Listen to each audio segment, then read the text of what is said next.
Ассаляму-алейкум, менің каналыма қош келдіңіз. Келе жатқан құрбан айтымызға орай осындай ашытқысыз дайындалатын жет шелпектің жасалу жолымен бөлісетін боламын. Видеоны міндетті түрде соңына дейін қарап, каналыма тіркеліп қоюды ұмытпаңыз. Ең алдымен бізге таза ыдысымызға жылы айранымызды құйып аламыз, және де дәміне қарай қантымызды, ас сода және де тұзымызды салып, барлығын осылай шанышқының көмегімен ергенше араластырып аламыз, және де біртіндеп ұнымызды салып, қамырымызды илеуге кірісеміз. Қамырымызды, яғни өте қатты қылмаймыз, жұп-жұмсақ қылып илеуіміз қажет болады.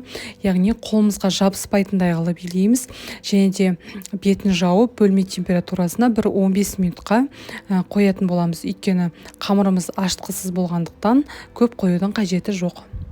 Келесі кезекте қамырымызды осылай ұзынша етіп домалақтап аламыз, және де осылай 7 бөлікке бірдей етіп бөліп алуымыз қажет болады.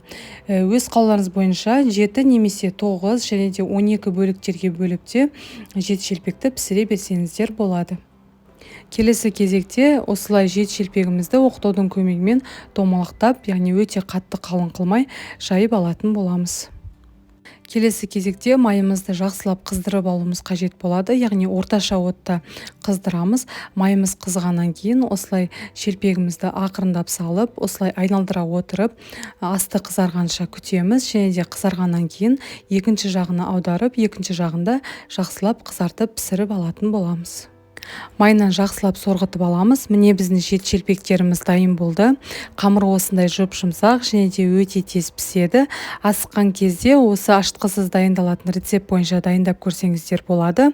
Каналыма тіркеліп қоюды ұмытпаңыз. Келе жатқан құрбан айтыңыз қабыл болсын.